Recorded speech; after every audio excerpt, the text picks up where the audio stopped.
Okay. And welcome to the Edith Wheeler Memorial Library. My name is Nicole Signoli, and I'm the director of the library here. Today we are going to continue our series on Connecticut industry and innovation. This is session 4. We have September 7th and September 14th as our next two. But today we're going to be talking about the Waterbury Clock Company. I was going to say the watch factory. No, the Waterbury Clock Company. And that'll be led today with a discussion by Arthur Gottlieb. Welcome, Arthur, and thank you for joining us. Thank you. All right, so I'm going to go to my screen share and pull this up.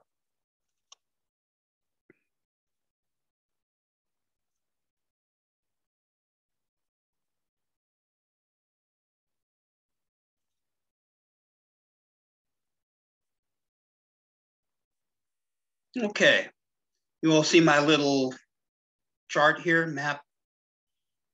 Yep, okay, so good to see everyone. Thanks for joining me again today. A couple of themes that I discussed throughout, this entire series about how Connecticut itself has been a historically very, very important place as far as commerce and industry is concerned. Even revolutionary times and pre-revolutionary times, and strategically for, when the British had blockaded us and even attacked us and gone inland between 1775 and the War of 1812. This is a very important area,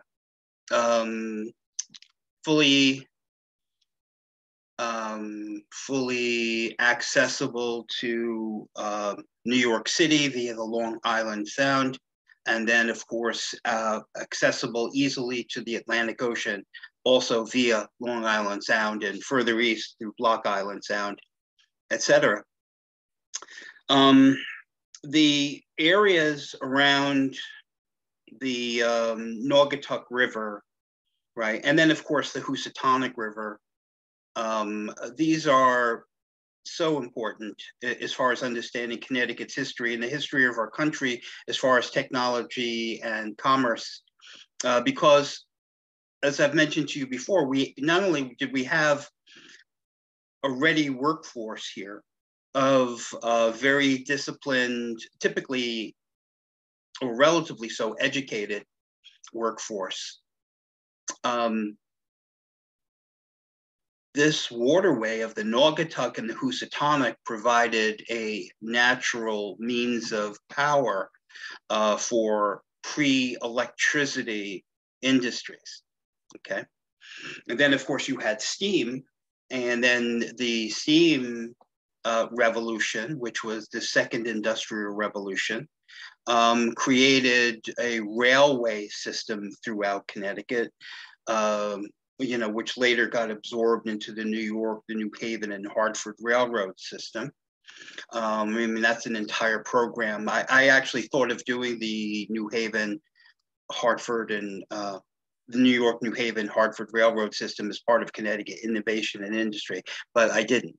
But it's an integral part to this region because of transportation as well, land-based as well as sea-based, as I just described to you. If you drive up and down Route 8 for various things, as I do, you can see, the remnants of a lot of old factory buildings, et cetera, which is true throughout New England, but particularly here. I'll be going on Saturday to Waterbury for an 8 o'clock to 12 o'clock training. I have my Connecticut E-Series license that has to be renewed once a year by 4 hours of continuing education. And I do that up in a place called Waterbury, and that place in Waterbury is in an old factory building that got turned into a place called IMTI, Industrial Management Training Corporation, right? And so it's in the real heart of old technology, old industry, Waterbury. So Our program today focuses on Waterbury, right? And the Waterbury Clock Company. But I'm also going to include some other things in it that are close by and ancillary towards it, okay? Here's just an old, for anybody who's from Waterbury, you know, here's the areas around Waterbury, right? Bucks Hill District,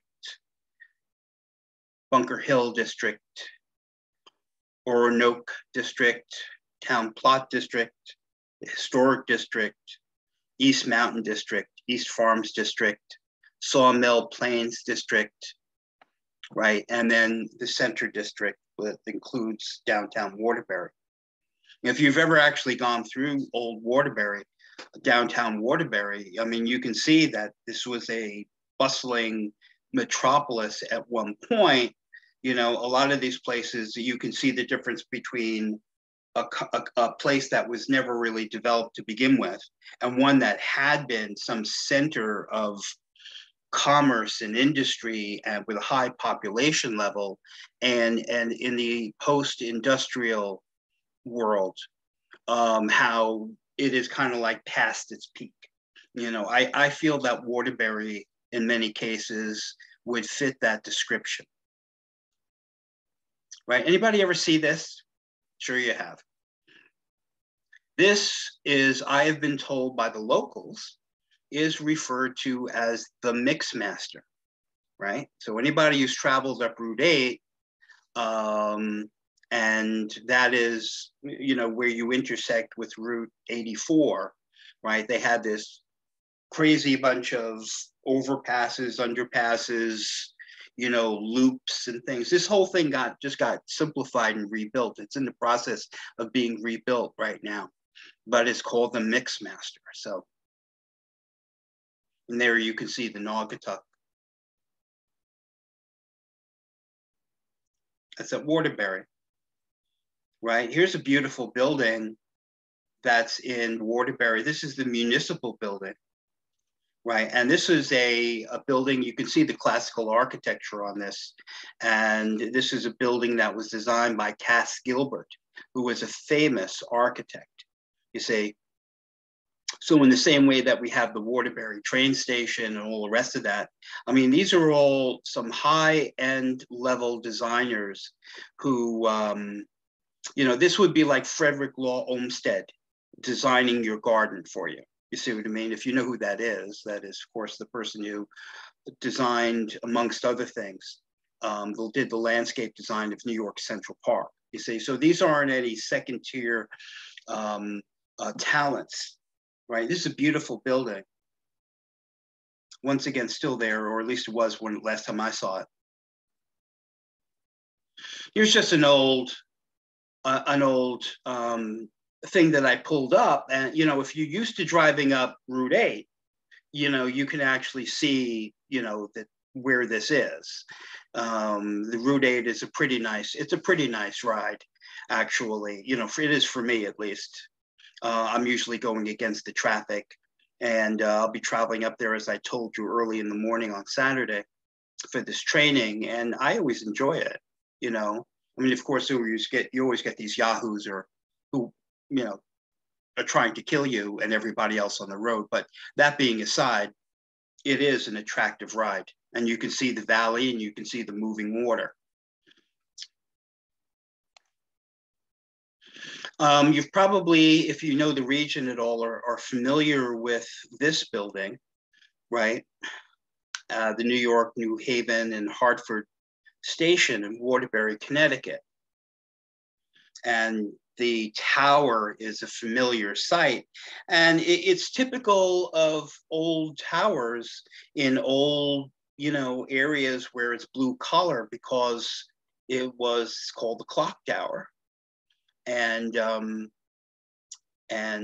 you know, if you were the average blue collar person, you know, going to work and coming home, this would be something that would be useful for you. Now, Waterbury is really one of these towns that is like, it's like Birmingham in England or Pittsburgh in Pennsylvania, where the entire area of immediate, the urban center and suburb is really just housing for people who worked in all of the industry that was all around this downtown area, you see. So this building, the Waterbury train station, was it was of such import that it was designed by the same people who designed the original Pennsylvania station in New York City, right? And that would be McKim, Mead, and White. And that, like I said, these are no second-tier designers or architects. This is the best in the world. I mean, that's how important Waterbury was. The train tracks coming in and out, I mean, the people coming in and out, the business coming in and out of Waterbury. Waterbury was one of the most important areas in all of New England because essentially it was the brass capital of the United States. Certainly it held that mantle east of the Mississippi. And brass is extraordinarily important. Brass was something that was used in the manufacture of practically everything in the Industrial Revolution. A non-corrosive material that had a reasonable amount of strength, and depending on how much, other materials you put into it, if you made it too hard, then you wind up with something called bronze, right, which is something else, right? But as far as brass is concerned, I mean, I worked on the dozens and dozens of Navy ships that I worked on. I mean, we're literally loaded with something called naval brass, and which is a little harder than regular brass. And most of it came from Waterbury, Connecticut. This is an entire important industry that was there right in this region.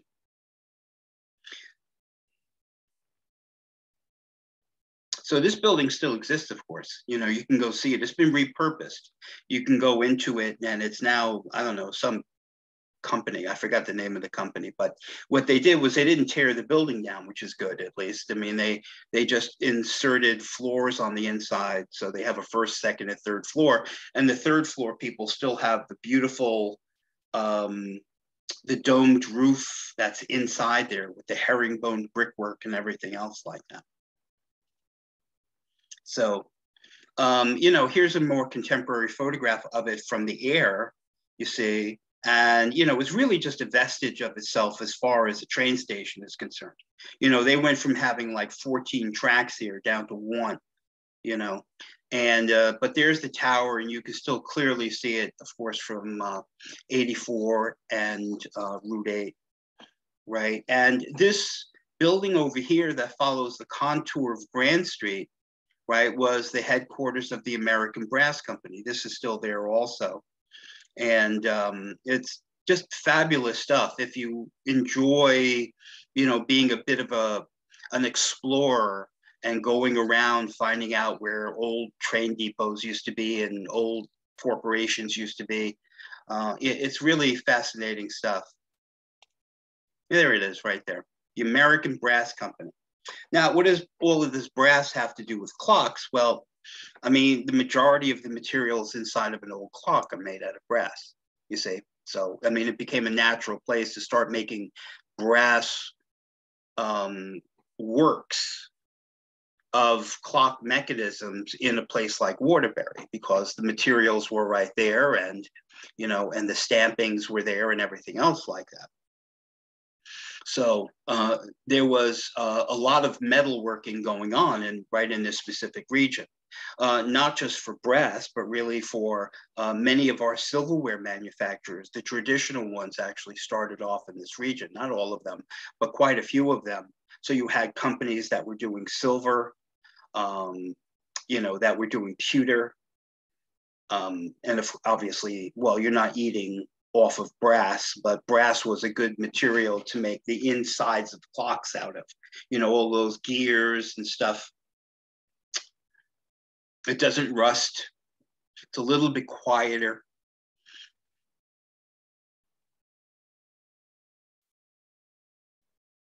By the way, there's a close-up of that clock tower during a restoration. That's why they have all those lines dropped down, you know, but it's a good picture, you know, and this is a quite a tower. I mean, if you look at it close up, I mean, you know, I assume that when you're going by, you're going to be driving. But to look at these things close up, it's a big deal. This is like a copied from a tower in Florence, Italy. And if you understand your the details of your architecture, you'll actually see how this was copied by that type of architecture. It's really a beautiful structure.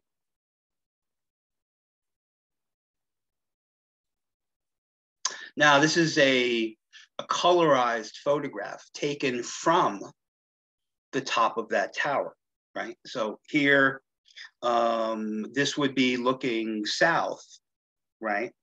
And so this is Waterbury, Connecticut from the depot tower looking south, right? So, and you can see here how you have, I mean, it's just all of these train tracks and all of this industry all the way around here.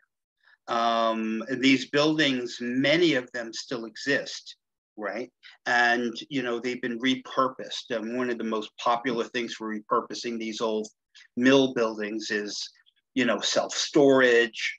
And they're very well built buildings. And all you have to do is come in and change all the windows and add some air conditioning and put some new plumbing and electricity, and boom, you've got a decent building.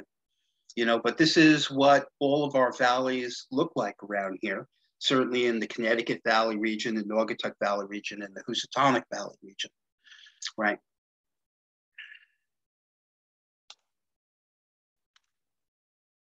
And here's another actual period artifact that you see all over the place, right? I mean, I'll pass a dozen of these on as I'm driving through Old Waterbury going to my training on Saturday morning. And these houses are called triple deckers, right? And the triple deckers, I mean, here, you know, they've probably been rebuilt 3 or 4 times as far as the external shingles on them is concerned, but they were cheap housing that is very, very typical, especially in New England. And they were designed for all of these working blue-collar families that were part of this industry all around here. It's within walking distance. The fact that they're layer caked like this, you know, in other words, three flats, you would call them, right on top of each other, is because in the Northeast, it's more it's more energy efficient to have one heating source that can actually, you know, the heat rises, you see. So there's no point in having one structure. At least the lost heat from what's referred to as convection of the heat rising actually on its way out of the building into the atmosphere will actually serve the purpose of heating the 2 upper floors, you see. So it's more efficient in that regard. You see a lot of these around in Boston, right? And other, you know, places, certainly here in our area. And there's a direct historical link to this type of construction, and it's period specific and it's location specific to our industrial regions here in the Northeast.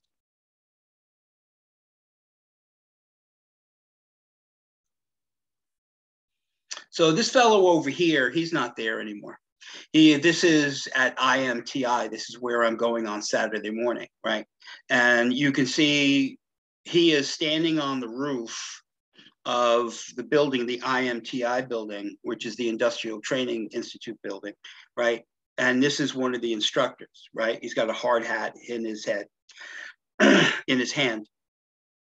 And this building itself, as I told you, was a converted industrial building. And you see the one across from him, but I'll be looking out at this building over here because a classroom that we use is facing that. And it's another industrial building, right? It's another factory. And it's just, they're everywhere. And there's a smokestack, right? Because typically you were manufacturing your own, you know, if you were using some kind of a metal product, you would actually melt your own steel ingots or even brass, if that was the case. And you would pour them into castings and then machine those castings into individual parts, right? You know, during World War II, this entire area, every one of these buildings had a contract to build some part or some subpart of, you know, heaven knows what. And now, of course, in electricity, right? Like if I was still an active electrician, I mean, I still have my license. My license is current, but, you know, I don't have the physical strength or dexterity anymore to be climbing up these ladders and onto people's roofs and stuff. I just don't. You know, but if I was still an active electrician, I would definitely specialize in what this electrical place is offering here, which is a complete training in photovoltaic cells, right? You know, for obvious reasons, right? That would be a tremendous amount of industry pushed in that direction via legislation and also by public demand, right? I have wired a number of people's private homes so that they could plug their Teslas in, right? Which is a whole nother avenue of what the electrical industry was going to be doing. You need a 200-volt circuit into your garage, you know, that's properly done by code to hook up your electric vehicle, right? So once again, so here you have the bifurcation, right, where the Housatonic River is coming up, and then it branches off to continue as the Housatonic, and then also the Naugatuck, right? So this is all very familiar to you if you travel this area, as I do. This is very familiar to me. You know, when I go on Route 8 up to Waterbury, right? You know, so you've got Derby right here. You can see these old-fashioned train tracks right over there, right? Which is nice. I like it when they keep the old train tracks, you know, because I don't know, I like it. And then, of course, there's Route 8 that's going to be headed up towards where I'm headed into Waterbury and beyond. There's another shot of it, right? And there's the water treatment plant, et cetera, also, right? There's those train tracks right over there. Just another old picture or drawing of Waterbury. Now, I know that this is too small for you to really see or read. I could barely see you to read it myself, but there's our tower. And what I liked about this one, and I wish that I could blow this up, you know, without it getting fuzzy, but I couldn't do it, was it's showing us no fewer than about 30 different independent businesses, major factories that were literally in central Waterbury, right? And those included brass manufacturers and clock manufacturers, right? Brass and clocks, Waterbury, brass and clocks.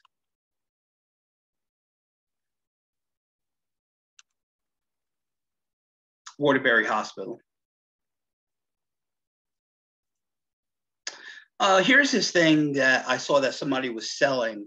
I lifted the picture off the internet, and it's a hunk of brass. You know, it's a hunk of brass in a certain shape that got milled in a certain way. You know, and this is it. I mean, if you're going to hand out party favors, this is of course a giant paperweight, and you know, Anaconda. Right, the American Brass Company, Waterbury, Connecticut. Copper, brass, bronze, nickel, and silver in sheets, wire, rods, tubes, and special shapes. And this was the specialty of this region, right? I love these kind of old artifacts. They remind me of when I was a kid because I grew up in an industrial kind of an environment or a semi-industrial environment. And there was a lot of this stuff around, and I always thought it was cool. I mean, you know, it's nothing, there's nothing abstract about it. You know, you pick the thing up, it weighs a lot. You know, it is very tactile, you know, very tangible. It's like, and I showed you this before, you know, this, it reminds me of this sort of thing, this, you know, this thing that was an artifact from my father's desk, right? Where now he's passed. I don't think he would mind that I have it. And it's heavy, you know, it's heavy.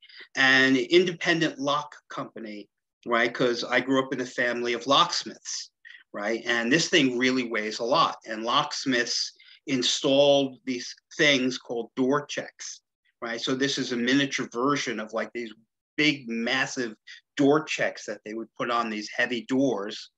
And, you know, so you would open the door and then it would have this hydraulic piston system inside to actually check it from slamming shut. That's why it's called a door check.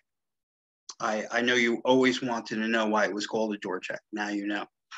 But I just love old-fashioned shit. So, and it is a paperweight, right? It's a paperweight. You know, this brass thing over here, I mean, that thing probably weighs as much as a car engine does today, you know?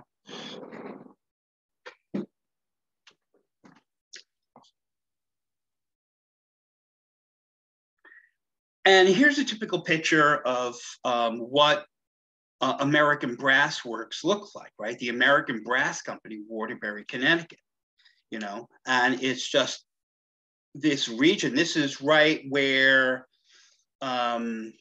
this is just east of where Route 8 is.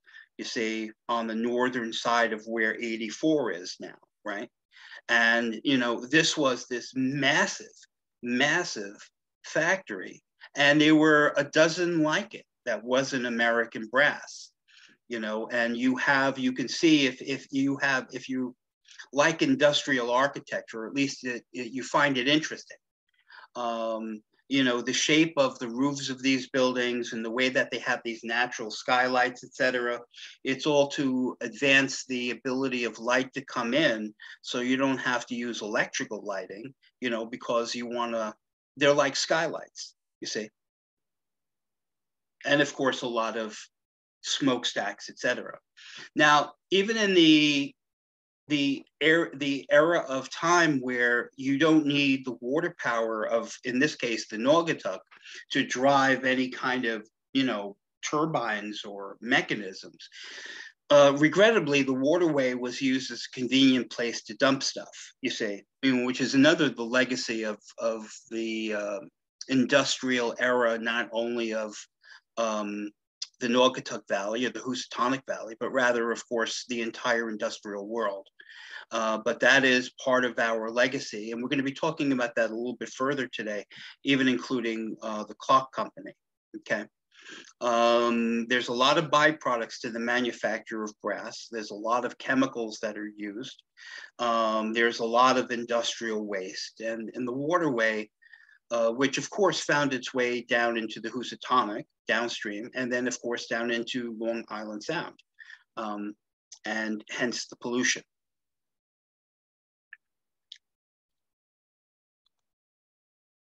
Here's another picture.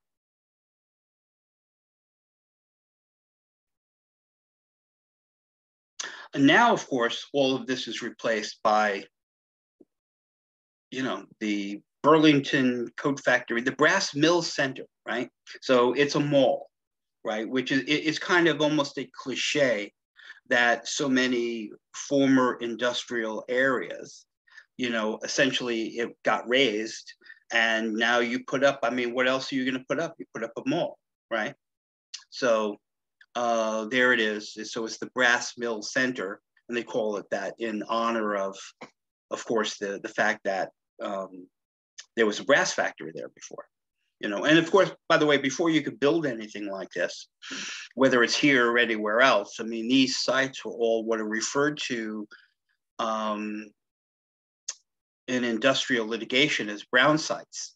You see, in other words, the ground is contaminated, the ground is contaminated, and it has to go through a partially federally subsidized treatment process to be able to skim the earth until you get down to some kind of a substrate that isn't polluted.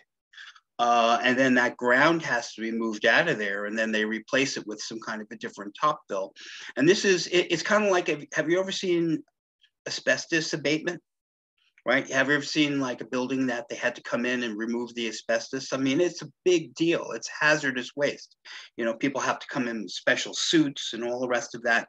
That's what happens in every one of these places. I mean, oftentimes the buildings are still standing because it literally, if you were to buy up the property, right, even for cheap, it would cost you a fortune for the asbestos abatement and to clean up the ground site, which is a lot of times why these old structures actually still exist.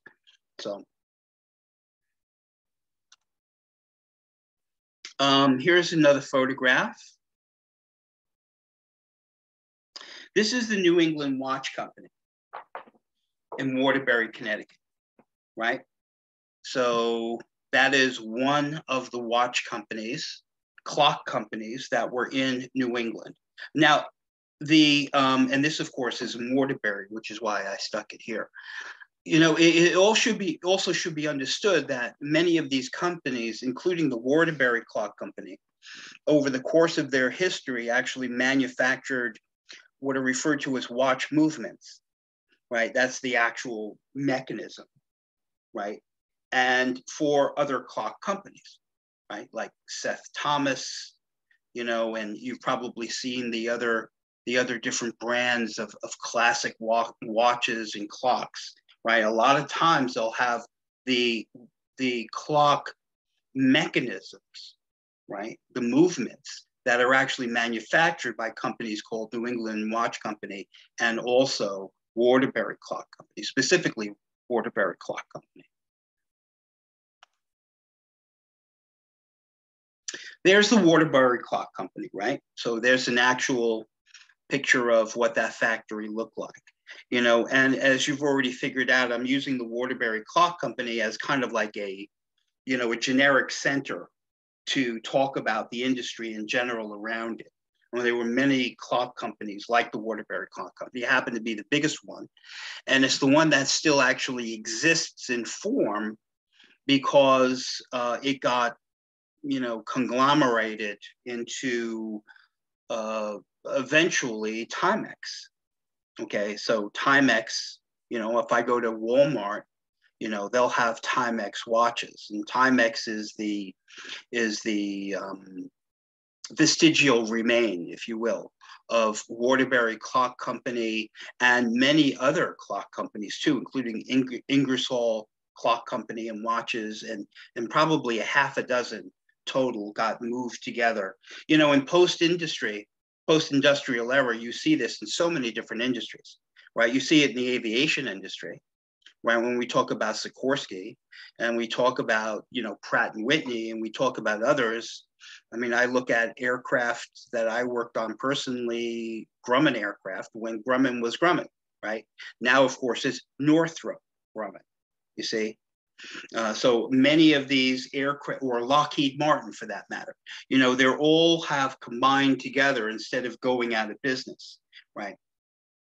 It was like that in the train industry, right? The New York, New Haven, Hartford Railroad, you know, survived by collecting up, you know, 50 smaller railroads of independent tracks, and they all got subsumed into the New York, New Haven, and Hartford Railroad, you see.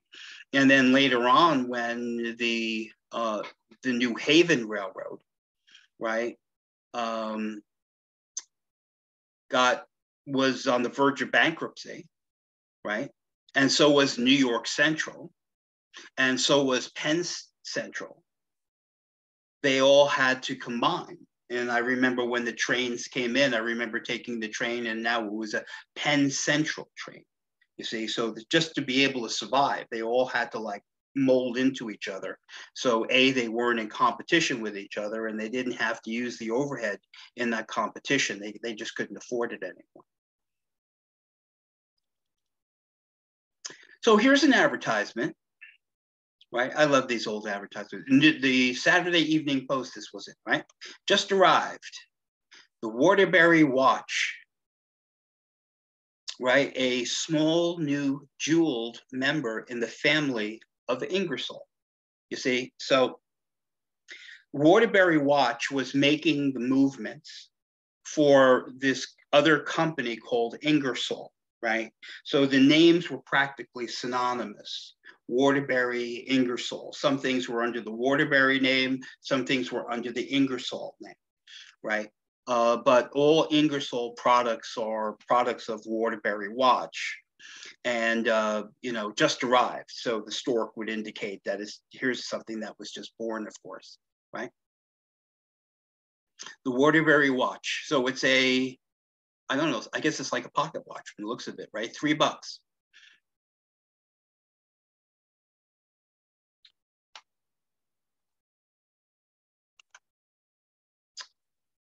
See, and here's another company that's right in the region, right on the Naugatuck, Housatonic, you know, confluence. And that's the Derby Silver Company, right? And this was something that was a catalog, and it was from 1883, right? And this is pretty much the height of, you know, between the Civil War and the end of World War II was the heyday of the period of time we're talking about this stuff. I mean, think about even things like the Civil War, if you will. During the Civil War, I mean, as you already know, one of the big advantages that the North had was our industrial capacity.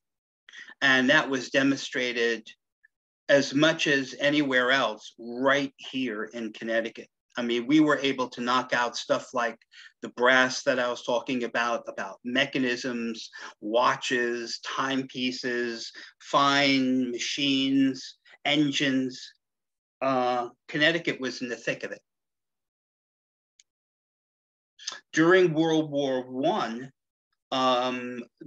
as far as watches is concerned, one of the biggest things that a soldier could have that never existed before was his own watch on his wrist. So therefore, a person can actually look at their own wrist. I mean, that was a big advance as far as personal timekeeping was concerned, you know, which obviously has a military value to it. You know, when you've got a bunch of people crawling around on their elbows in the mud at nighttime.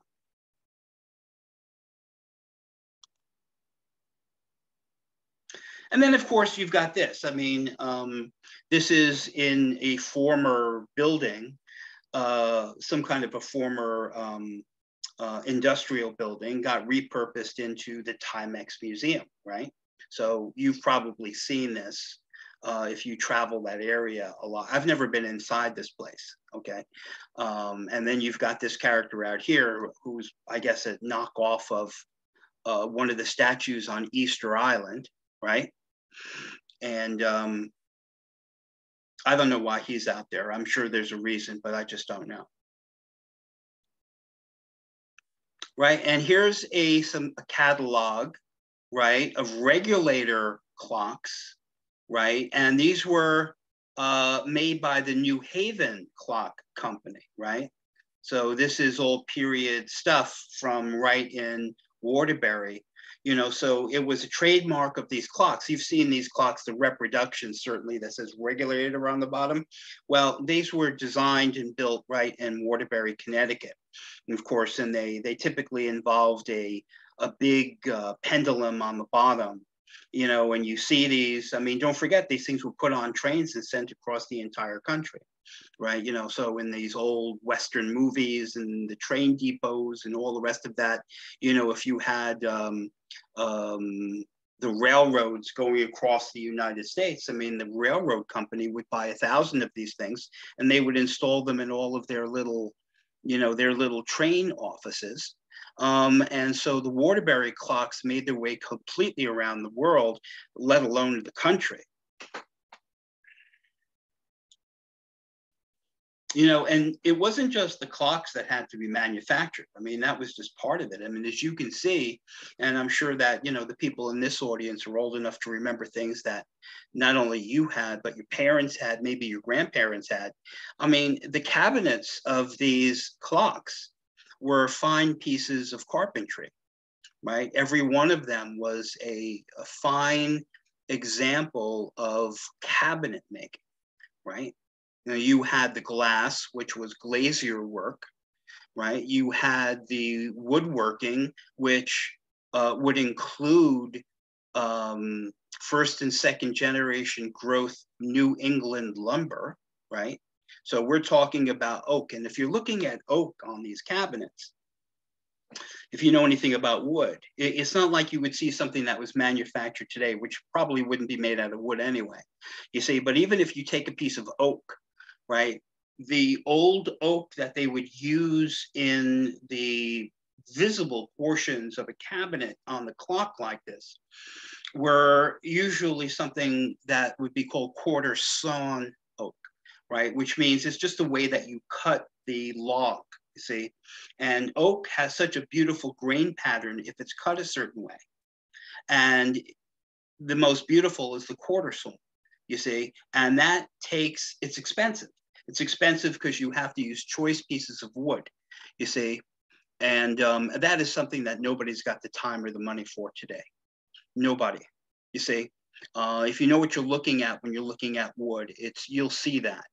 I love working with wood. I'm a fair carpenter, right? As far as my skills are concerned, but you're working with an antique cabinet. It's not like, you know, if you ordered something from Amazon today and it showed up at your door, it would be a different kind of material.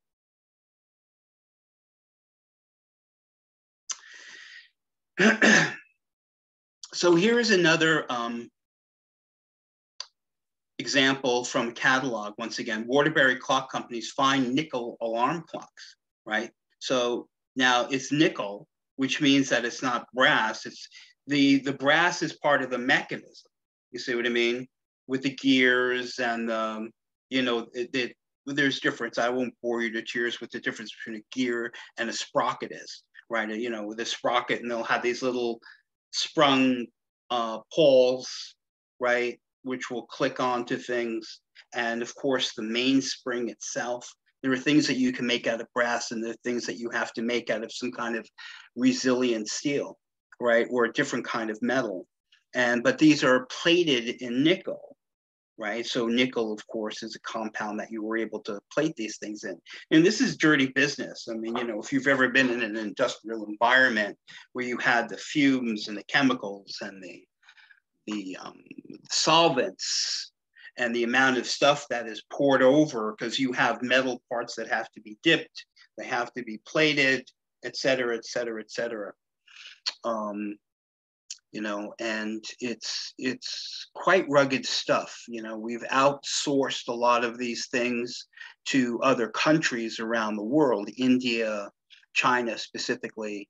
And, you know, so it's out of sight and out of mind as far as the toxic hazards involved in the manufacture of all of these things. I mean, even though with modern kinds of respiratory equipment and other sorts of protection that you would see in any kind of a modern environment, I mean, there's aspects of this that can't be made unhealthy, you know.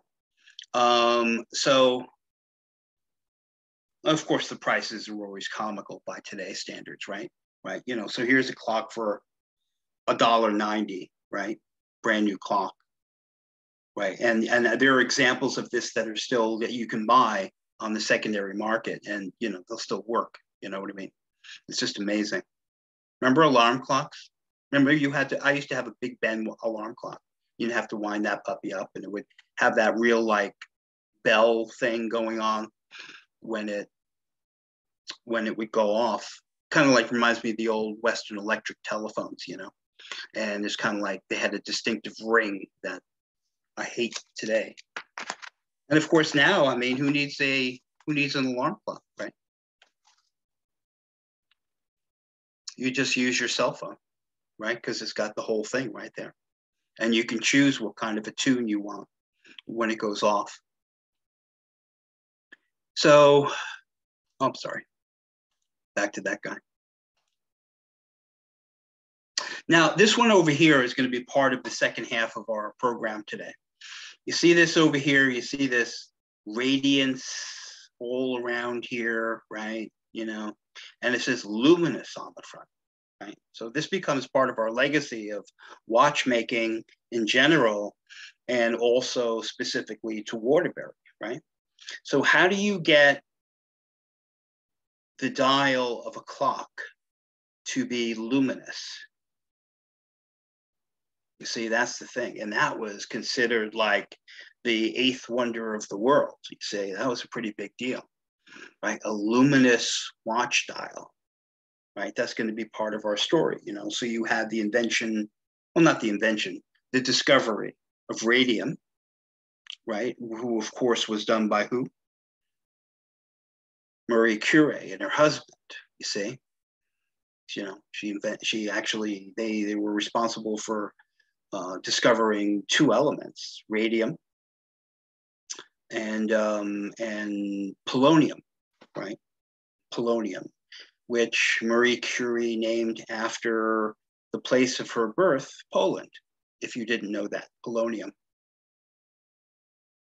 What an incredible woman, right? I mean, it's, how many people are like responsible for literally discovering two of the things that are on the periodic table of elements, right?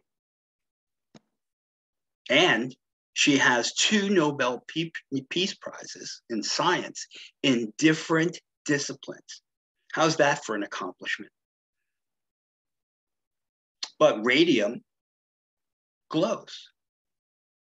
It was like a miracle stuff. It was like asbestos, you know, it was just incredible. And it was touted to have all of these healing properties. They mixed it with water. They sold it as tonic. They sold it as like a cream ointment that you could rub on your skin to make wrinkles disappear, right? It was a big deal.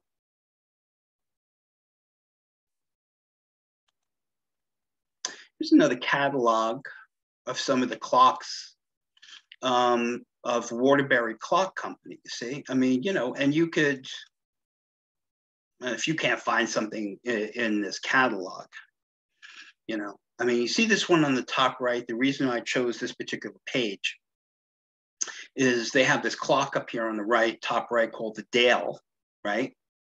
And I can't read how expensive it is, but there it is on the top right. It's called the Dale, right? And these are something that I guess would go on a mantle, but not necessarily. And there's an example, boom, of a Dale clock, you see? Now, this is one that somebody's selling. I lifted this off, I took the picture off the internet, off of like, I think it was eBay, you know, and I don't want to buy the clock, I just want the picture, right? So there it is. And there's a surviving example of the Dale clock. And, you know, of course, the clock mechanism was made in the Waterbury Clock Company with like you know, these, you know, making a fine gear, right, it's like a precision part, you know, it's like a precision part. It can't have burrs on it. It has to be perfectly machined. It has to be absolutely accurate. It's got to be lightweight. It has to be balanced. You know, it's just phenomenal. I mean, it's just an incredible machine. And these were every bit as good as Swiss watches or anything else like that back in these days, you know, except it was a little bit bigger, obviously. And there's an actual surviving example of this clock they call the Dale. And take a look at that, the cabinet that it's in, or the enclosure, or whatever term you want to use for that. You know, and there was some guy there, probably somebody who was a European who had emigrated to the United States, probably spoke, I don't know what, Polish, Armenian, you know, Russian, you know, or any of these broken languages, broken English languages, but they were excellent craftsmen, and there they were machining out these parts, woodworking parts, and then they had to be handed over to the next crew that would actually put the varnish on it, or the stain, and then the varnish on it, and then there would somebody come along and put the little brass pieces on it, and it would all be glued together, and nobody would be wearing safety equipment. Nobody would be wearing any kind of goggles or hearing protection. And there'd be all of these big machines around them with these big leather straps going up to the ceiling that were driving the machinery. You know, somebody lost their finger, they lost the finger. You know, if they lost their hearing, they lost their hearing. If they lost their ability to breathe, well, they lost their ability to breathe. And that's just the way that was. And that wasn't particular to this era. That's just the way it went.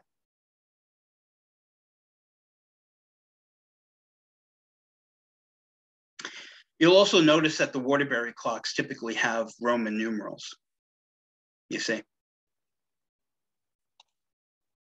Except for this puppy. You see, now this is a famous artifact, right? So in the 1930s, 1932, 1933, it's Waterbury Clock Company. They actually get the right to use the image of what then was like a pretty big icon. And it was Disney's Mickey Mouse, you see. And this is one of the most sought after artifacts of anything that Waterbury Clock Company produced, right? So this is when Ingersoll was still like an affiliated company to Waterbury. So this is a Waterbury Watch Company movement, and the brand that it was marketed under was Ingersoll, you see. And this is an original, right? This is another picture I lifted. I mean, I went looking for one, and apparently there's some, I don't know, retailer, Gillets.com. And it was a nice picture. That's why I used it, you know. And it's just, I don't know, how cool is this? Who wouldn't want one of these, right? And this is the real deal, this particular one. And I think they cost about $3. Okay, back like, I don't know, but in 1932, like who had $3, right? And even on the bottom, right? So you have a secondary movement. You see it in the center over here? And what it is three mice chasing each other. You see, on the secondary turntable that's moving. And I don't know, how cool is that? I love it. I think it's great. And, you know, as an artifact, at least, right? You can see that, you know, it's the plating on the outer casing. It's been cleaned up, and you know, and you got to be very careful with artifacts. I mean, you want to leave it original. You wouldn't want to replate something like this. You want to leave it in its original form, even though it's imperfect, you know. But the face of this thing is perfect. Look at that. You see, so this is one of the most popular products, sought after products from actually the late period of the Waterbury Clock Company. And they made these for a long time. These things were everywhere.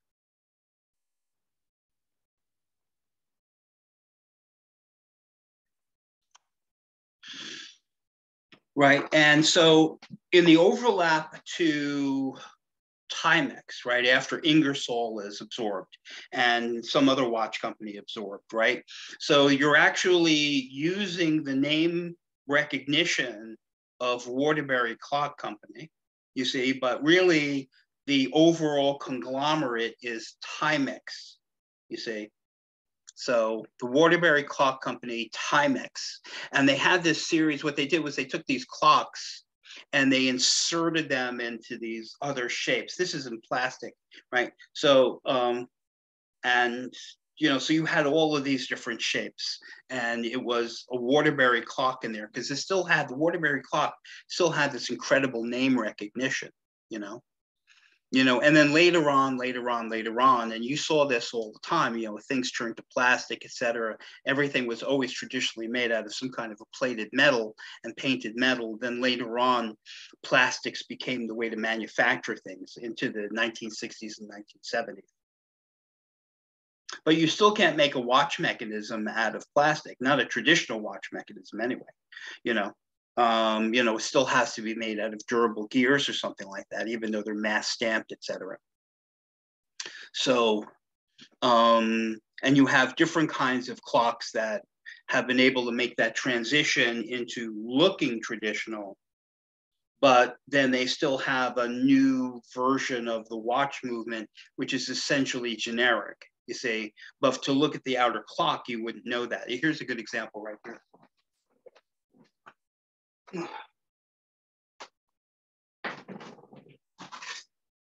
So, you know me, I like my boat stuff. So anyway, I bought this thing for $75 brand new. It's a Chelsea clock, right? Which is another great story. I've got another Chelsea clock in my next room, which is an actual ship's clock from the 1940s, the US Navy, right? And when I was working on naval ships, I used to work with Chelsea because I would arrange to have Chelsea provide naval clocks to museum ships so that they would have the appearance of being, original, right?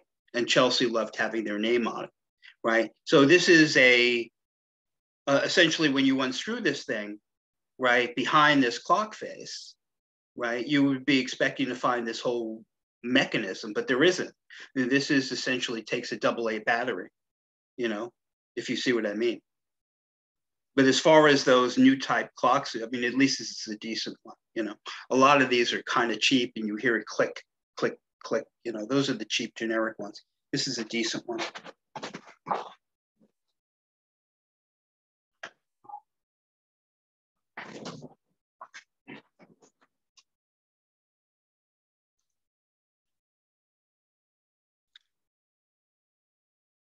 Yeah, I don't know what's with the Easter Island statue outside this place. Kind of reminds me of John Kerry a little bit.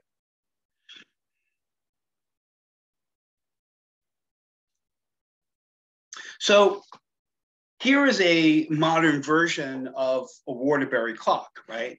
Now completely under the rubric of Timex, right? Which is like another one of these, big international companies, it's Timex. They've absorbed everybody. But you see, when they want to invoke a level of traditionality, what they do is they call one of their classic watch designs the Waterbury, you see, and that is a direct reference to the Waterbury Clock Company.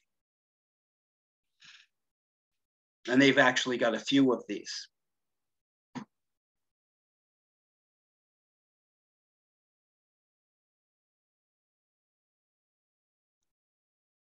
Oh, sorry, he's still there.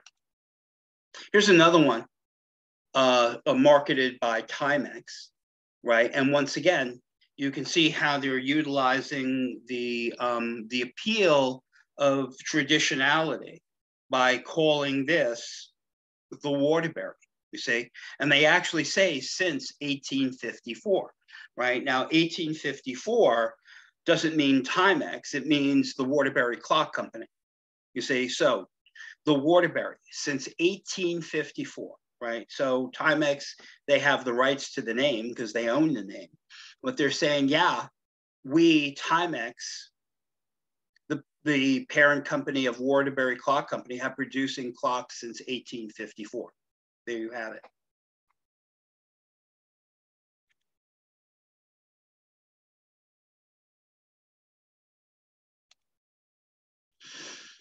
Now, that's not a clock mechanism. And that's the bow of the USS Intrepid, where I worked for 9 years. And I will indulge you with the reason why I have this photograph here. While I was there, I was in charge of the aircraft collection. And the aircraft collection back in those days in the 1990s was a very, very large aircraft collection. It was the 7th largest aircraft collection in the world. And the reason why I have this photograph here is because these aircraft, even though they were decommissioned aircraft, as far as, their military authenticity, were still filled with all of the aircraft instruments inside the cockpit, right? And it was my responsibility to sign a contract every year for every one of these aircraft with the United States Navy or the Air Force or whatever the lending authority was, if we didn't outright own the aircraft. But I had to attest to the safety of the environment vis-a-vis these aircraft. Now, why would these aircraft be a hazard to the environment, right? And so I was supposed to go into every one of these aircraft. I don't know if you've ever been in an aircraft. It doesn't have to be a military aircraft, any airplane, right? It has, instruments all over the place, speed and all kinds of things for the engine.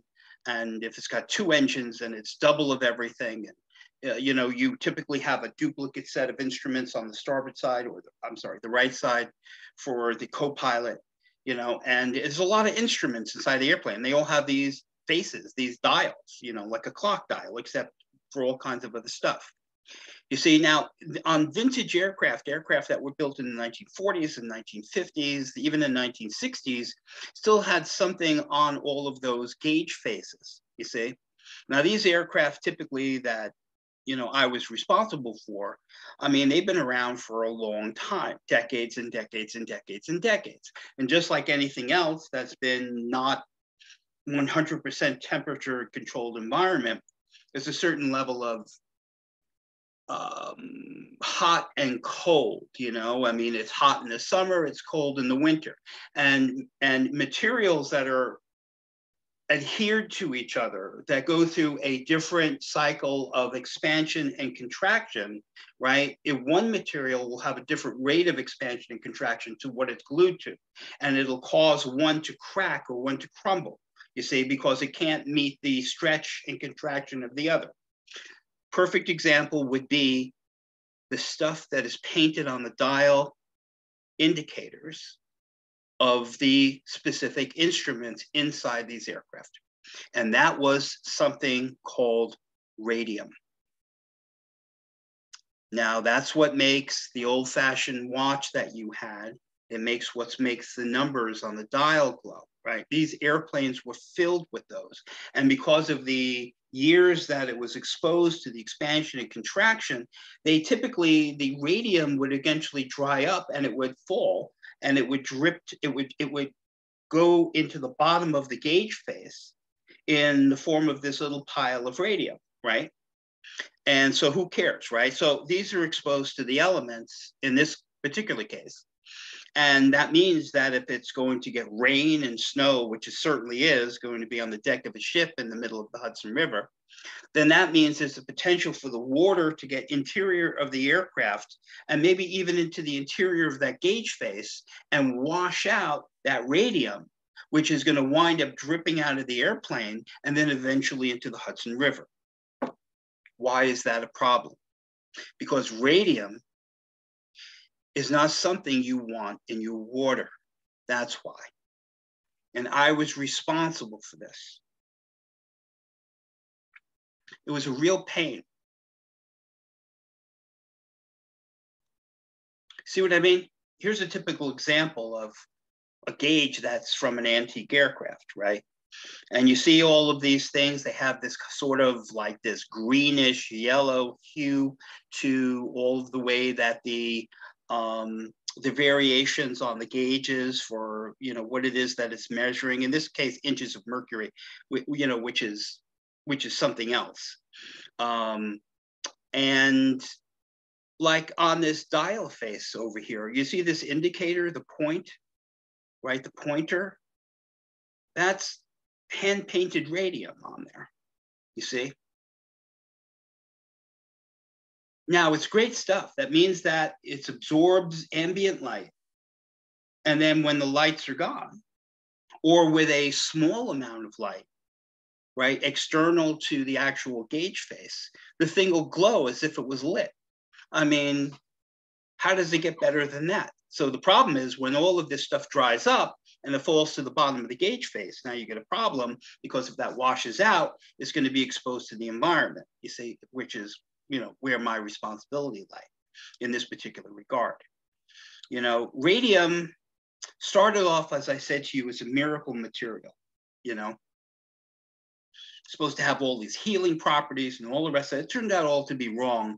Radium, if you get it into your body, if you ingest this into your body, it cannot be removed from the human body. It will kill you.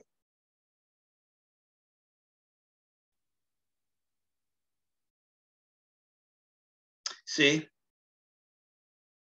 And this has to do with the Waterbury Clock Company. I was just using that as an example. You see, originally this was like, who wouldn't want to have one of these things? You see, the radium dial, right? And you only have to wind it once a week, you see in the dark dial. I mean, if this is in progress, I don't know what progress is, right? 8-day radium alarm clock, right? The radium meant that when the lights went off, you could still see the face of the clock, right? And look, it's on sale. You can get it for $2.69 instead of the regular $2.98, right? Noticeably quieter than one-day clocks. And it runs a whole week on one winding. That's pretty good, actually. Luminous hands and hour dots. Ingram guaranteed movement. 8-day radium alarm sketched above comes in black with nickel or antique ivory finish with gilt, which must be some kind of gold, I guess. I have no idea. $2.69, 3 days only. Act now. You see, so back in the early days at Waterbury Clock Company and every other clock company that was making clock faces, right, or watch dials or anything else like that, how did that radium get on the numbers, right? It had to be painted on by hand by young people with like exceptional eyesight, with little tiny paintbrushes.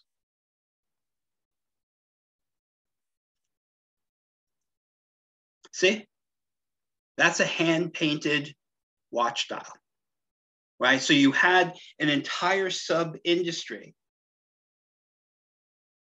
of having these watch faces, and you would have these big rooms full of typically young girls between 15 years old and 25 years old. And it would be good, steady paying work. And they would get paid like back in the 1920s, they get paid if you finished an entire watch dial, right?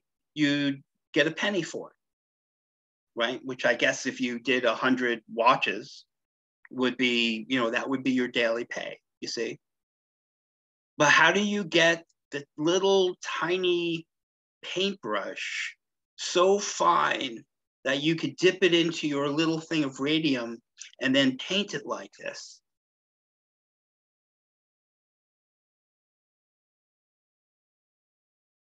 And you wind up with these young ladies typically getting sick. They were dying. 20 years old, they were dead. They would have these enormous growths, typically from their jaw, you see? And the reason for that, you will see, in the 1920s and the 1930s, workers, sat at benches and painted radium sulfate, right? That's the compound that turned it into a paintable material on watch dials to make them luminous, right? And they were told, this stuff is harmless. It's good for you. I mean, people would play with it. They would the women would paint their nails with it. So at nighttime, they would have luminous fingernails, etc. And we're completely oblivious to the fact that this stuff will kill you. Radium salts emit alpha and beta particles, exciting the luminous compound to make the dial glow in the dark. It was fine detail work they often miswritten. They often touched the paintbrushes to their tongue, right? They were instructed when you got there to take this little tiny fine pointed paintbrush and just give it a little lick, right? To put a fine point on the paintbrush, you see? which of course poisoned them. Radium was ingested this way. You do this thousands of times over several years, you're pretty much toast. Radium is metabolized like calcium and deposited in the bones. Radium has a half-life of 1,620 years. So the bone received up to 50,000 rats. See? So there's a picture of what is usually referred to now as a radium girl, right? A radium girl, right? So before every number that you do, right? So that's 12 numbers plus the watch, just the hands for the watch, times 100 of these things. If you do that, you're essentially eating radium, you know? You had these young girls, right? I mean, their entire bodies fell apart. And it attacked the bones. It turns the bones into this spongy mass. And their jaws were completely blowing out of their face. And their jaw bones would turn into this spongy, crumbling stuff that all of their teeth would fall out. You know, the young girls. And they were told, it's a sad story. It's a really nefarious story. You know, there's a lot of money to be made here. And did they know this was dangerous? Did they not know this was dangerous? You had these average people, certainly during the Great Depression, but even before that, in the 1920s, the first lawsuits were occurring, right? And it turns out that, of course, people knew that radium had a deleterious effect to one's health. And that's an understatement. But they said, no, it's not going to hurt you, because the people who were being exploited were all of these, you know, immigrant working class people. And what are you going to do about it? You know, everybody wanted the money. It was considered reasonable money. And if you came forward and say, you know, my sister just died here from this stuff, I think that the radium killed her, people would hate you, because if the factory closed down, then everybody in the neighborhood would lose their job, you see? And the doctors who were being paid by the manufacturers would typically say that the person is sick because they had syphilis, right? And that is that's a little bit nefarious, because what that means is that if you're diagnosed with syphilis, it's not something you want to talk about, because it says that you've been sleeping around, right, in these typical, I don't know what, Irish Catholic neighborhoods, and you don't want to do that. So you keep your mouth shut about it, because you don't want everybody to think that you're sleeping around as a young girl, because that would be a fate worse than death itself, because it would imply your parents raised a floozy. You see what I mean? So it's real nasty business. This is what happened in Connecticut and other places. Part of the business of the plant was the painting of luminous figures on watch dials, so that they would be visible at night. All the girls who have died and all those who, it seems certain, are fated to die were engaged in this work. The paint which they used was a composed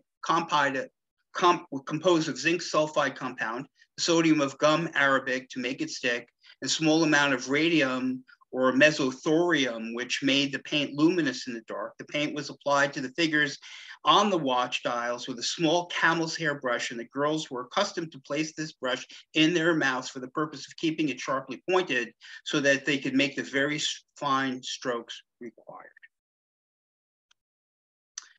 So sadly, this is part of the legacy, right? And Waterbury Clock Company radium girls, right? And there they are sitting at these long tables, right? And they're painting watch dial after watch dial after watch dial with the radium paint. Right, here's another one from the New Haven Clock Company, right? There it is, it's an original box, you see? And they even called it the radium, the tip-top traveler radium, because, you know, that was something that you wanted to advertise. It was a bragging right that you had a radium clock, you know, that literally that was something you'd pay extra for because you could see it at nighttime.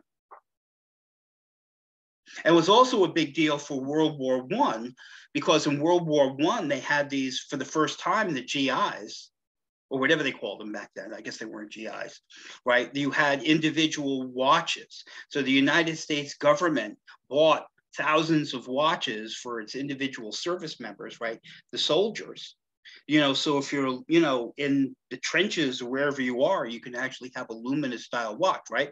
So in the 1920s, you know, if you came out against radium, you know, you're essentially being charged with being unpatriotic. You see what I mean? Because, oh, look how that helped our soldiers. And what are you, anti-soldier? You know, so it was that kind of stuff that's used as far as a, you know, a chilling tactic to keep your mouth shut.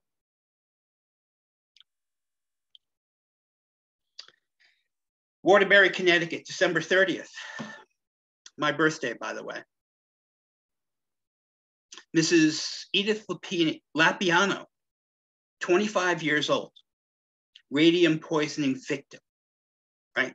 Has reached the end of a 5-year wait for death, which means that she came down with her overt symptoms when she was 20, and now she's 25 and she's dead. She died at Waterbury Hospital from poison contracted when she was employed by a clock company here. She was one of the many girls who tipped brushes used to paint radium clock dials with their lips and died as a result. The radium numerals are now applied by metal dyes. Mrs. Lapiano was the mother of a child. And if you still go to a radium girl's grave, by the way, and you have a, I don't know what they call these things, it's like a pocket Geiger counter, right, that measures radiation, it will register even from standing, you know, 10 feet above the grave, this corpse. It will still, the bones are still so radioactive that it will still register on your meter. That is a fact. So I'm going to shift gears here a little bit to an associated story about a nearby town called Danbury, Connecticut. Anybody familiar with this statue?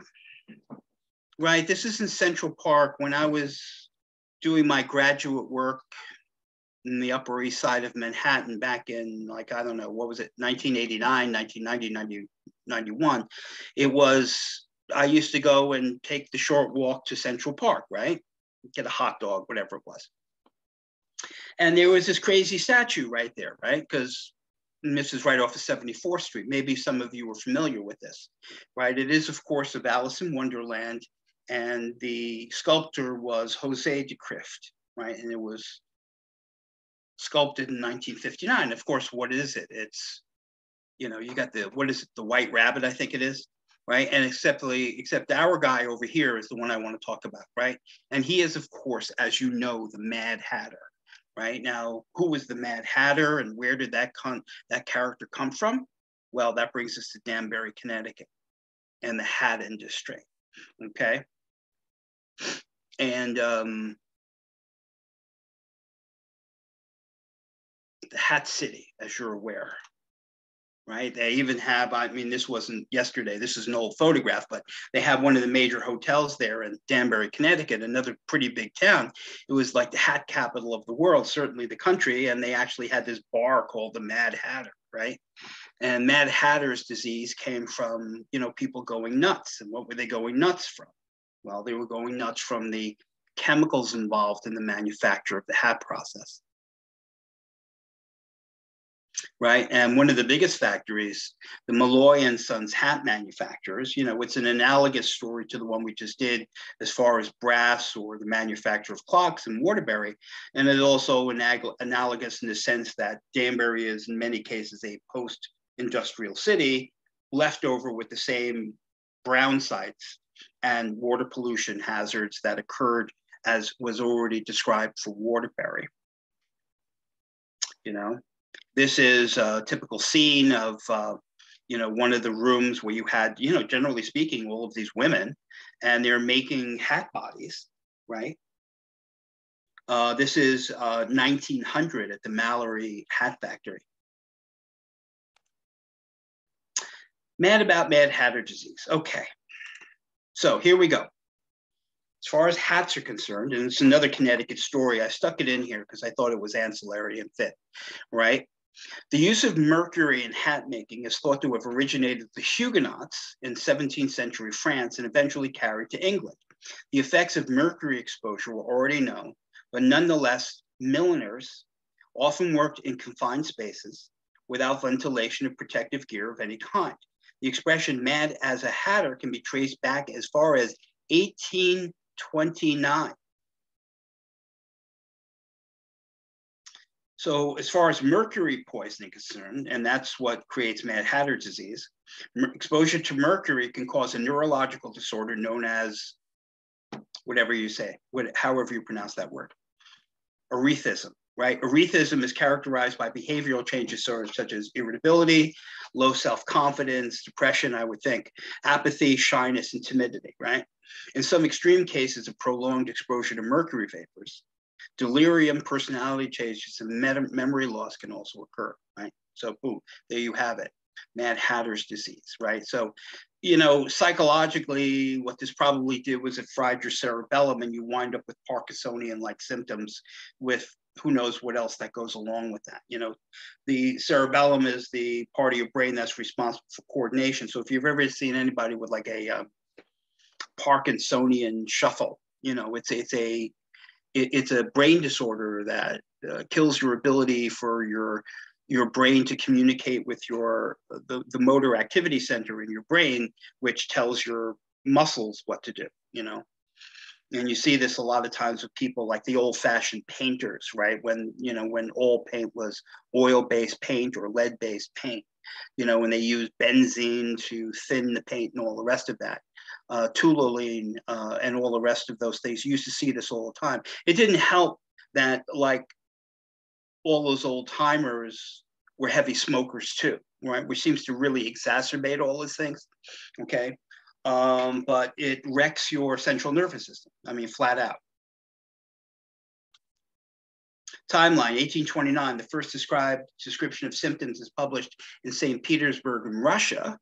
1860, detailed description of mercury poisoning among New Jersey hatters appears in an article by Addison Freeman titled Mercurial Disease Among Hatters, which is published in a local medical journal, right? That's in 1860, right? A proper regard for the health of this class of citizens demand that mercury should not be used so extensively in the manufacture of hats, and that if its use is essential, that the hat finisher's room should be large with a high ceiling and well ventilated. Well, they were using this stuff till like 1941, okay?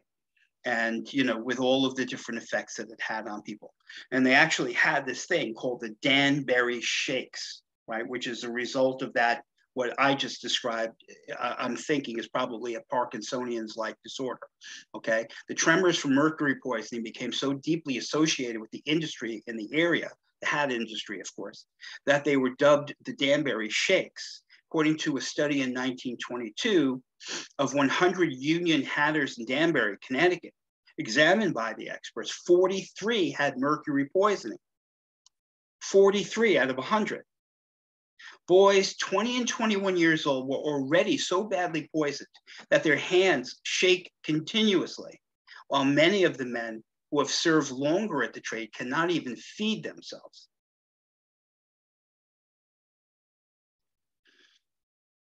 For many years after 1941, Danbury's hatters celebrated the mercury ban every December 1st. The mercury in Danbury did not simply disappear, though. Through high levels are still evident in the ground upon which the factory stood and the sediment of local rivers. In 2003, one factory site was planted with eastern cottonwood trees that had been genetically engineered to absorb mercury from the soil. That's brilliant, right? This process called phytoremediation is controversial because the trees emit traces of mercury into the air. Well, so much for brilliant. And however, here is a very handsome fellow wearing the dashing one of Mr. Mallory's hats. And he's very handsome in his hat, wouldn't you say? I like to watch like a Turner Classic Movies on Sunday mornings. They have the film noir stuff, you know, and they always have these dudes with these hats on. And it's this very personalized thing, how you sort of scrunch it down on one side, tilt it a little bit, and it's a little crumpled up or whatever it is. I mean, what a signature stuff. I grew up after the hat era, you know, but I don't know, I like it. I don't think that, I don't know Mr. Mallory, but I don't think he set out to pollute the greater Danbury area, okay, or kill a whole bunch of people. I don't know. But it's just another thing, you know, and oftentimes when we're talking about industrial areas and we're talking about industry in general, I mean, you've got the upside of it and the downside of it. And so the only hats shower-proofed, whatever that means, by Cravenite, right? Cravenite. Somebody had to think of that name. So anyhow, there's my presentation for you today. Sorry it was kind of a drag at the end to do this part about pollution and people dying from mercury poisoning and from radium poisoning, but it's as much of our story as anything else.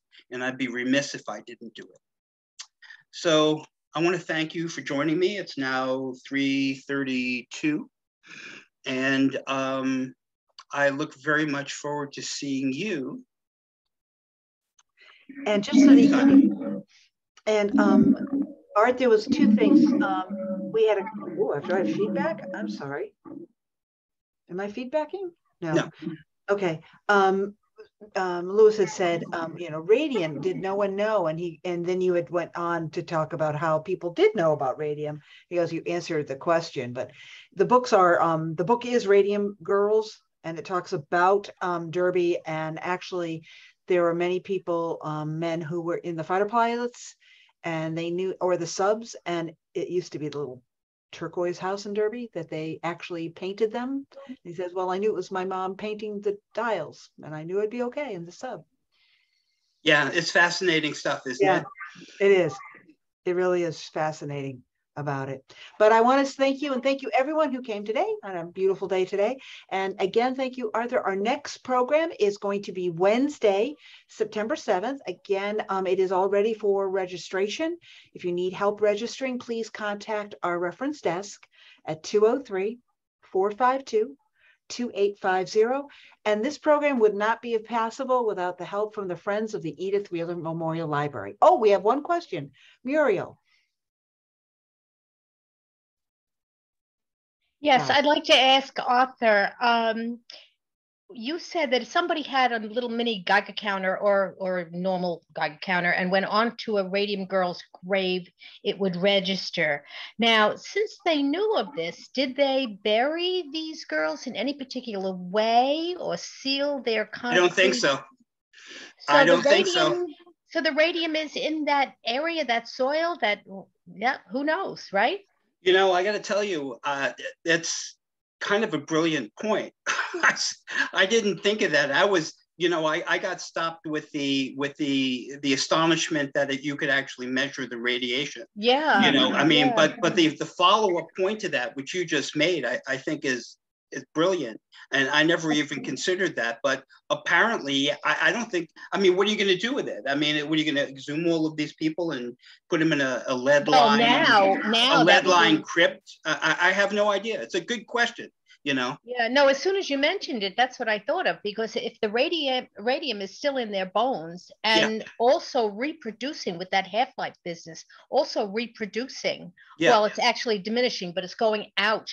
It's emitting it, but the story now would be to exhume them. But if they knew that that was the problem, and you know, originally they did not think, obviously, of doing something to fail it at the burial.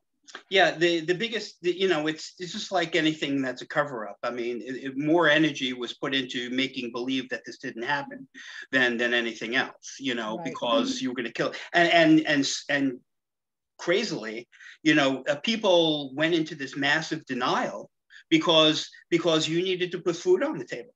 I mean, what are you going to do? You're going to expose that there's, you know, radium poisoning, and then everyone in the whole neighborhood is going to lose their job. And then you're going to be the hated person.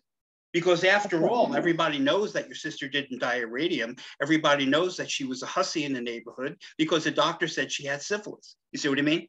Right. And now you're trying to kill it for the rest of us. I mean, you know, this is, you know, I mean, from a social worker standpoint, I mean, this is a heavy duty piece of exploitation, if you will. You see what I mean? One that we always look at, even when you're talking about anybody who has no protection. Like we, you know, I mean, it's also from you know, my standpoint, shifting gears here a little bit. It's like, you know, you're concerned about people like the guys who jump off the back of the truck and like mow your lawn in 15 minutes. I mean, are they documented? Are they undocumented? Did they have any rights?